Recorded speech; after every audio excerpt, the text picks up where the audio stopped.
ఆంధ్ర అంటేనే మనకు ముందుగా గుర్తు వచ్చేది స్వయంభుగా వెలిసిన శ్రీ వెంకటేశ్వర స్వామి కొలువై ఉన్న ఆ తిరుపతినే. అండ్ అలాగే తెలంగాణ గురించి గనక ప్రస్తావన వస్తే తెలంగాణలో ఉన్న ప్రధాన ఆలయాల్లో మనకు మొట్టమొదటిసారిగా గుర్తు వచ్చేది స్వయంభుగా శ్రీ లక్ష్మీ నరసింహస్వామి వెలిసి ఉన్న మన యాదాద్రి గుట్టనే. యాదాద్రి దేవస్థానం నవ నరసింహ క్షేత్రాల్లో ఒకటి. తెలంగాణ ఫార్మేషన్ కంటే ముందు అండ్ ఫార్మేషన్ అయిన తర్వాత ఎర్లీ డేస్ లో, అంటే ఎగ్జాక్ట్లీ చెప్పాలి అంటే 2013-14 ఈ టైంలో గనక చూసుకుంటే లక్ష్మీ నరసింహస్వామిని దర్శనం చేసుకోవడానికి వచ్చే సంఖ్య ఎంతో తెలుసా? 86 lakhs, 86 లక్షల మంది సగటుకి. అండ్ ఆ టైంలో ఒక సంవత్సరానికి ఆలయానికి వచ్చిన రెవెన్యూ ఎంత తెలుసా? 63 కోట్లు. అండ్ తెలంగాణ ఫార్మేషన్ అయ్యాక యాదాద్రిని తెలంగాణ గవర్నమెంట్ చాలా స్పెషల్ టెంపుల్ గా కన్సిడర్ చేసి చాలా వరకు ఆలయాన్ని రీకన్స్ట్రక్షన్ చేసి టెంపుల్ యొక్క ఖ్యాతిని ఇంకా పెంచారు. అయితే తెలంగాణ గవర్నమెంట్ మన యాదాద్రి ఆలయాన్ని రెనోవేట్ చేసిన తర్వాత 2022-23 డేటాను గనక చూసుకుంటే యాదాద్రికి శ్రీ లక్ష్మీ నరసింహస్వామిని దర్శించుకోవడానికి వచ్చే భక్తుల యొక్క సంఖ్య దాదాపు 1,20,00,000కు పెరిగింది. అంటే సంవత్సరానికి 1,20,00,000 మంది వస్తున్నారు. అంటే 2022-23లో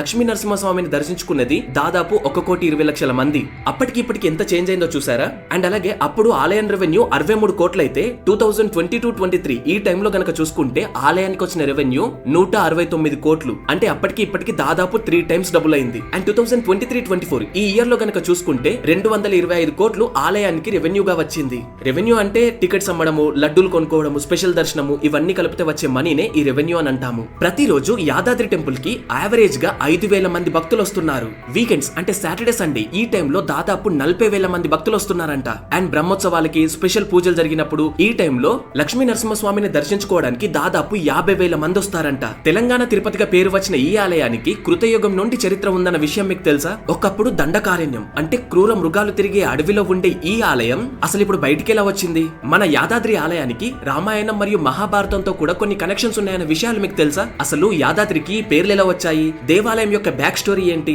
ఇక్కడున్న రహస్యాలేంటి? ఇవన్నీ కూడా ఈ వీడియోలో చాలా క్లియర్ గా మీకు ఎక్స్ప్లెయిన్ చేస్తాను. అదే విధంగా యాదగిరి రెవెన్యూ ఎక్కడ నుండి వస్తుంది, అవి ఎక్కడెక్కడ ఖర్చు పెడతారు, అండ్ తెలంగాణ గవర్నమెంట్ యాదాద్రిని ఎలా డెవలప్ చేసింది అన్నది కూడా లాస్ట్ కి చెప్తాను. సో ఈ వీడియోని స్కిప్ చేయకుండా చూడండి. యాదాద్రి టెంపుల్ గురించి మీకు ఫుల్ ఇన్ఫర్మేషన్ ఇస్తాను. నోట్, నేను ఈ వీడియో చేయడం కోసం, రీసెర్చ్ కోసం అని టెంపుల్ కి సంబంధించిన కొన్ని ఆర్టికల్స్ అండ్ టెంపుల్ కి సంబంధించిన ప్రధాన అర్చకుల యొక్క ఇంటర్వ్యూ, ఇంకొన్ని వేరే న్యూస్ ఆర్టికల్స్ ఇవన్నీ చదివి ఈ వీడియో చేస్తున్నాను. So let's get into the video. So Yadadri యొక్క చరిత్ర 200-300 సంవత్సరాలది కాదు, దాదాపు కృతయుగం నుండి యాదాద్రి యొక్క చరిత్ర ఉంది. చాప్టర్ 1 కృతయుగం. కృతయుగంలో విష్ణుమూర్తి నరసింహస్వామి అవతారాన్ని ఎత్తి భక్త ప్రహ్లాదుని కాపాడే సమయంలో హిరణ్యకశపుని చంపిన తర్వాత నరసింహస్వామి తన దివ్య పాదాన్ని యాదాద్రిలో మోపారంట. హిరణ్యకశపుని చంపిన తర్వాత ఆయన మొదటి పాదాన్ని ఇక్కడే మోపి ఆ తర్వాత స్వర్గానికి వెళ్లారంట. అప్పటికి ఇక్కడ నరసింహస్వామి ఆలయం కానీ స్వామివారి స్వయంభుగా ఇక్కడ వెలవలేదు. మరి స్వామివారు ఎప్పుడు వెలిసారు అంటే మనం త్రేతాయుగంలోకి రావాలి. చాప్టర్ 2 త్రేతాయుగం. త్రేతాయుగం అంటే రామాయణం టైం. రామాయణంలో దశరథ మహారాజు గారికి ఒక చెల్లి ఉండేది. ఆమె పేరు శాంతాదేవి. శాంతాదేవి గారి యొక్క భర్త పేరు రిషశృంగ మహర్షి. ఈ రిషశృంగ మహర్షికి మరియు శాంతాదేవికి పుట్టిన సంతానమే యాదరిషి మహర్షి. యాదరిషి మహర్షి పుట్టినప్పుడే ఒక విరోధిగా పుట్టాడు. అంటే ఆయనకు అసలు ఈ ఆత్మ అంటే ఏంటి, అసలు ఈ శరీరం అంటే ఏంటి, నేను ఎందుకు పుట్టాను, మళ్ళీ ఈ పరమాత్మ అంటే ఏంటి, అసలు ఇవన్నీ ఏంటి, ఈ ఆత్మ అంటే ఏంటి, పరమాత్మ అంటే ఏంటి, వీటి గురించి ఎలా తెలుసుకోవాలి అని ఎప్పుడు అదే ధ్యాసలో ఉండేవారు. అలా యాదరిష మహర్షి పరమాత్మను అనుసరిస్తూ ప్రపంచం మొత్తం తిరిగారు. అలా మహర్షి తిరుగుతూ తిరుగుతూ దండకారణ్యంలో ఉన్న యాదాద్రికి వచ్చారు. ఎప్పుడైతే మహర్షి యాదాద్రికి వచ్చారో ఈ యాదాద్రిలో అడుగు పెట్టగానే ఆయనకు ఒక దివ్య స్మృతి కలిగింది. అప్పుడు యాదరిషి మహర్షి ఆంజనేయ స్వామి బ్లెస్సింగ్స్ తో ఈ దండకారణ్యంలో ఉన్న ఈ యాదగిరి గుట్టపైనే తపస్సు చేశారు. యాదరిషి మహర్షి చేసిన ఆ ఘోర తపస్సును మెచ్చిన నరసింహస్వామి యాదరిషి మహర్షికి పంచస్వరూపాలుగా దర్శనమిచ్చారు. గుర్తుంచుకోండి, ఒక్క రూపం కాదు, 5 రూపాలు. ఇప్పటికీ కూడా యాదాద్రి ఆలయంలో ఆ పంచస్వరూపాలే పూజించబడుతున్నాయి. నరసింహస్వామి ప్రత్యక్షమైన తర్వాత ఆయన యాదరిషి మహర్షిని నీ కోరికేంటో కోరుకో అని అడిగాగా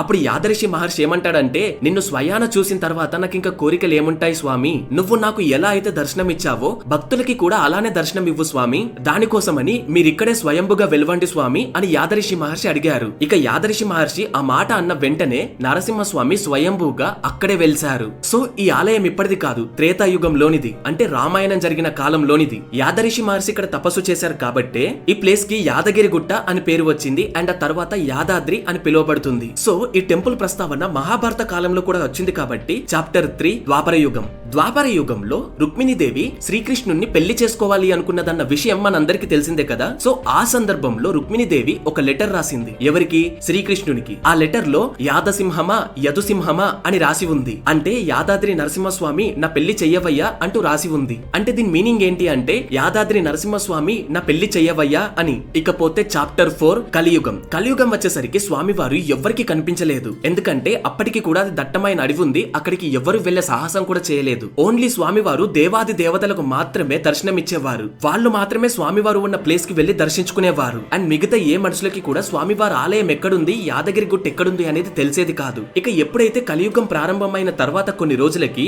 స్వామివారు అందరికీ కనిపించాలి అని అనుకున్నారు. అప్పుడే ఇదంతా దండకారణ్యం అని చెప్పుకున్నాం కదా. ఈ అడవుల్లో కొంతమంది ట్రైబల్స్ నివసించి ఉండేవారు. ఆ ట్రైబల్స్ లో ఒక ట్రైబల్ ఉమెన్ అంటే ఒక కోయ అమ్మాయి నరసింహస్వామికి చాలా పెద్ద భక్తురాలు. ఆమె ఎప్పుడు కూడా స్వామివారిని ధ్యానిస్తూ ఉండేది. అండ్ ఈవెన్ ఆమెది చాలా మంచి మనసు. అందుకోసమని నరసింహస్వామి కలియుగంలో మొట్టమొదటిసారిగా ఆ కోయ అమ్మాయి పడుకున్నప్పుడు ఆమె కలలోకి వచ్చి, నేను ఇక్కడ యాదగిరి కొండపై కొలువై ఉన్నాను, నువ్వు వచ్చి వెతికితే నా స్వరూపం నీకు కనిపిస్తుంది, నువ్వు నీ వాళ్ళని తీసుకొని వెళ్లి వెతుకు అని చెప్పాడంట. ఇకప్పుడు ఆమె తన మిగతా ప్రజలంతా తీసుకొని ఈ దండకారణ్యంలోని యాదగిరి గుట్టకు వెళ్లి అక్కడున్న గృహాలన్నీ వెతకడం స్టార్ట్ చేసింది. అప్పుడే ఒక గృహలో లక్ష్మీ నరసింహస్వామి వారి విగ్రహం ఆమెకు కనిపించింది. ఇకప్పటి నుండే కలియుగంలో మళ్ళీ స్వామివారి యొక్క పూజలు మొదలయ్యాయి. అండ్ ఈవెన్ కలియుగంలో ఆ తర్వాత కాలంలో చాలా మంది రాజులు కూడా ఈ టెంపుల్ ని దర్శించుకున్నారు. దాదాపు 1148వ సంవత్సరంలో ఈ ప్రాంతానికి త్రిభువన మల్లుడు అనే ఒక రాజు యుద్ధానికి వచ్చాడు. అండ్ ఇక్కడికి వచ్చిన తర్వాత ఆయన యుద్ధాన్ని కూడా గెలిచాడు. ఆ యుద్ధం గెలిచిన తర్వాతే భువనగిరిలో, అంటే ఇప్పుడు మనం భువనగిరి అని పిలుచుకుంటున్నాం కదా,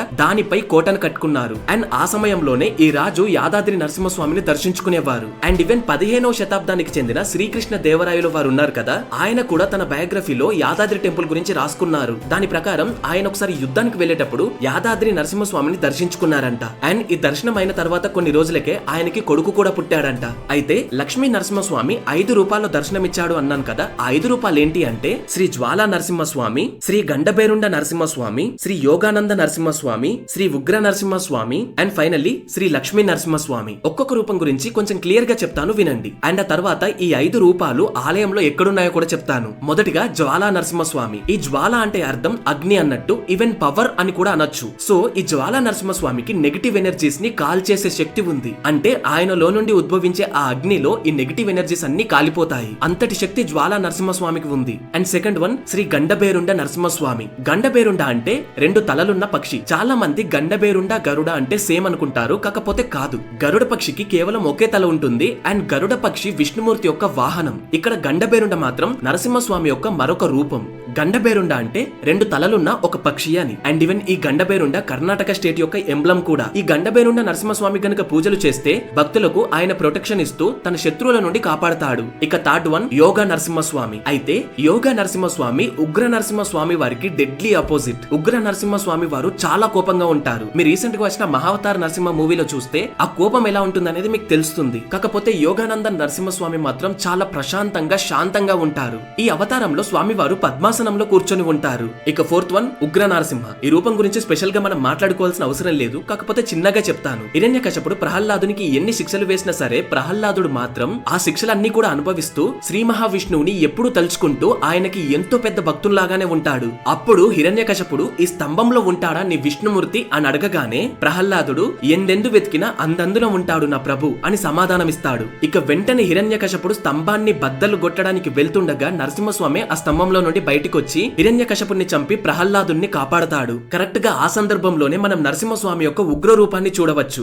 అండ్ ఆల్రెడీ చెప్పాను కదా ఉగ్ర నరసింహస్వామి ఎలా ఉంటాడు అనేది. మీరు ఆల్రెడీ మహావతార్ నరసింహస్వామి సినిమాలో చూసే ఉంటారు. చూడని వాళ్ళు ఖచ్చితంగా చూడండి. ఈ అవతారాన్ని చూసినా చాలు మనలో ఉన్న దుష్ట శక్తులు పారిపోతాయి. ఇక 5వ రూపం వచ్చేసి శ్రీ లక్ష్మీ నరసింహస్వామి రూపం. ఎప్పుడైతే హిరణ్యకశపుని చంపిన తర్వాత స్వామివారు ఉగ్ర రూపంలో ఉంటారో అప్పుడు లక్ష్మీదేవి స్వామివారి పక్కకొస్తుంది స్వామివారిని శాంతింపజేయడానికి. ఇక్కడ నరసింహస్వామి వారు లక్ష్మీదేవితో ఉంటారు కాబట్టి ఈ లక్ష్మీ నరసింహస్వామిని గనక పూజించుకుంటే భక్తులకి ఉన్న అప్పులు, ఆర్థిక సమస్యలు ఇవన్నీ కూడా దూరం అవుతాయంట. సో యాక్చువల్లీ ఏ రూపమైనా సరే మనం గనక నరసింహస్వామిని దర్శించుకుంటే మనలో ఉన్న నెగిటివ్ ఎనర్జీస్ అన్ని ఖచ్చితంగా పోతాయి. మరి మీరు యాదాద్రి టెంపుల్ కి వెళ్తారు కదా, మీకు మోస్ట్లీ కనిపించేది గృహలో ఉన్న విగ్రహాలు మాత్రమే. మరి మిగతా విగ్రహాలు ఎక్కడున్నాయి? సో ఈ 5 రూపాయలు ఎక్కడున్నాయి అనేది ఇప్పుడు నేను మీకు చెప్తాను. మొదటి విగ్రహం శ్రీ లక్ష్మీ నరసింహస్వామి విగ్రహం. మీరు ఎప్పుడైతే ఆలయం లోపలికి వెళ్తారో అక్కడ ఒక గృహ ఉంటుంది కదా, ఆ గృహలో మీరు మొట్టమొదటిసారిగా చూసే విగ్రహం శ్రీ లక్ష్మీ నరసింహస్వామిదే. లైక్ మీరు వెళ్ళగానే డైరెక్ట్ గా కనిపించే ఫస్ట్ విగ్రహం ఇదే. ఒక ముక్కలో చెప్పాలి అంటే ఆలయంలో ప్రధాన విగ్రహం. And second one Yogananda Narasimhaswamy. Lakshmi Narasimhaswamy విగ్రహం పక్కనే మనకి ఇంకొక విగ్రహం కూడా కనిపిస్తుంది. ఆ విగ్రహమే యోగానంద నరసింహస్వామి విగ్రహం. ఈ విగ్రహం కూడా సేమ్ గృహలోనే ఉంటుంది. థర్డ్ వన్ జ్వాలా నరసింహస్వామి. మీరు ఈ నరసింహస్వామి విగ్రహాన్ని డైరెక్ట్ గా చూడలేరు, ఎందుకంటే ఎవరికి కనిపించదు. ఆ గృహలో అంటే గర్భగుడి ఏదైతే ఉందో అక్కడ ఎప్పటికీ అఖండంగా ఒక జ్యోతి వెలుగుతూ ఉంటుంది. ఆ జ్యోతే ఈ జ్వాల నరసింహస్వామి అని చెప్తూ ఉంటారు. ఇక్కడ స్వామి రూపంలో ఉండరు, ఆ దీపంలోనే కనిపిస్తారు. ఆ దీపమే జ్వాల నరసింహస్వామి. ఆ దీపం యొక్క స్వరూపంలోనే ఆయన ఉంటారు. ఇక ఫోర్త్ వన్ గండబేరుండ నరసింహస్వామి. మీరు ఎప్పుడైతే ఆలయం లోపలికి వెళ్తారో అక్కడ ఒక ఆంజనేయ స్వామి విగ్రహం ఉంటుంది. ఆ ఆంజనేయ స్వామి విగ్రహం ముందే ఒక రాయి ఉంటుంది, పగిలిన రాయి. ఎగ్జాక్ట్ గా ఆ బండ యొక్క చీలిక ఎక్కడైతే ఉంటుందో ఆ చీలిక నుండే గండబేరుండ నరసింహస్వామి ఆవిర్భవించారంట. అండ్ ఈవెన్ పక్కనే ఒక మండపంలో ఒక చిన్న రాతి పైన గండబేరుండ నరసింహస్వామి యొక్క రూపాన్ని మీరు చూడవచ్చు. ఇక ఫిఫ్త్ వన్ ఉగ్ర నరసింహస్వామి. ఈ స్వామి వారి విగ్రహం ఎక్కడుంది అంటే ఆ విగ్రహాన్ని మనం ఎవ్వరూ చూడలేము. అండ్ ఈవెన్ స్వామి వారు ఎవరికి కనిపించరు కూడా. మరి స్వామి వారు ఎక్కడుంటారు అంటే యాక్చువల్లీ దానికంటే ముందు మీకు ఇంకొక పాయింట్ చెప్పాలి. అదే ఉగ్ర నరసింహస్వామి అంటే దుష్టశక్తులకు వణుకు పుడుతుంది అనే విషయం మీకు చెప్పాను కదా. ఎందుకంటే రాక్షసుల యొక్క రాజైన హిరణ్యకశపుని చంపింది కూడా ఉగ్ర నరసింహస్వామియే. ఆలయ ప్రాంగణానికి అంటే యాదగిరి గుట్టలోకి అడుగు పెట్టగానే మన బాడీలో ఉన్న దుష్టశక్తులు అన్ని పోవడానికి ఆయన యాదగిరి చుట్టూ ఉగ్ర నరసింహస్వామి యొక్క శక్తి ఉంటుంది అని స్వామివారు యాద మహర్షికి చెప్పారంట. సో ఉగ్ర నరసింహస్వామి వారి యొక్క స్వరూపం మనకు ఆలయంలో ఎక్కడ కనిపించకపోయినా సరే ఆ కొండ ఏదైతే ఉందో చుట్టూ దాని చుట్టూ స్వామి వారి యొక్క శక్తి ఉంటుంది. ఇన్ఫాక్ట్ చెప్పాలి అంటే యాదగిరి గుట్ట ఏదైతే ఉందో అదంతా ఉగ్ర నరసింహస్వామియే. సో ఈ ఎనర్జీ అంతా మీకు రావాలి అంటే యాదాద్రి చుట్టూ గిరి ప్రదక్షిణ చేయాలి. సో కొంతమంది ప్రెసెంట్ కాలంలో ఇలాంటి ఆలయాలు కట్టడం ఎందుకు, దాని వల్ల యూజ్ ఏముంటుంది, అసలు ఇంత డబ్బుని ఆలయాలకు పెట్టడం అవసరమా, ఇలాంటి క్వశ్చన్స్ అన్ని రైజ్ చేస్తూ ఉంటారు. వాళ్ళకే ఈ next explanation part. Telangana state formation అయిపోయిన తర్వాత కేసీఆర్ గారి గవర్నమెంట్ యాదాద్రి డెవలప్మెంట్ కోసమని 1800 కోట్లు కేటాయించింది. ఈ 1800 కోట్లతోనే ఆలయాన్ని మొత్తం రీకన్స్ట్రక్ట్ చేశారు. కొత్త కొత్త మండపాలు కట్టారు, రోడ్స్ వేశారు, గుట్ట కింది నుండి పై వరకు ఫ్రీ ట్రాన్స్పోర్ట్ పెట్టారు, వాటర్ ఫెసిలిటీస్, పార్కింగ్ అండ్ అన్నదాన ఆశ్రమాలు. ఈ పాయింట్ అయితే మనం ఒప్పుకోవాలి. కొత్త గవర్నమెంట్ ఎప్పుడైతే వచ్చిందో అప్పుడే యాదాద్రి చాలా వరకు డెవలప్మెంట్ అయింది.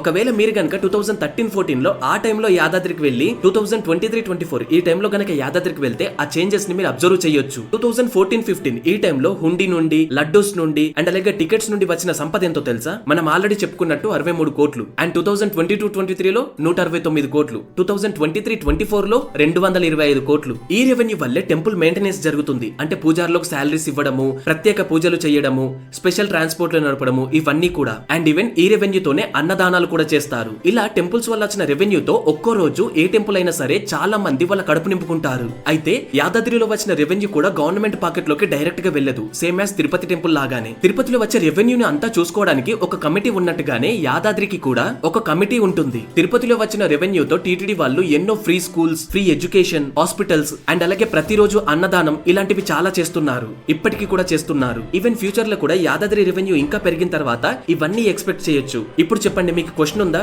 టెంపుల్ కి ఇంతగానో డబ్బులు పెట్టడం ఎందుకని? ఎందుకంటే అక్కడ నుండి వచ్చిన రెవెన్యూ తోని ఇంత మందికి హెల్ప్ అవుతుంది. ఓన్లీ తిరుపతి టెంపుల్ ని చూసుకుంటేనే మీకు ఇంత అర్థమవుతుంది. యాదాద్రిలో వచ్చిన అమౌంట్ ఎక్కడికి ఎగ్జాక్ట్లీ గా వెళ్తుంది అని చెప్తామంటే అఫీషియల్ రికార్డ్స్ ఏమీ లేవు. సో అందుకోసమనే చెప్పట్లేదు. సో మొత్తానికైతే ఇది గైస్ ఇవాళ వీడియో.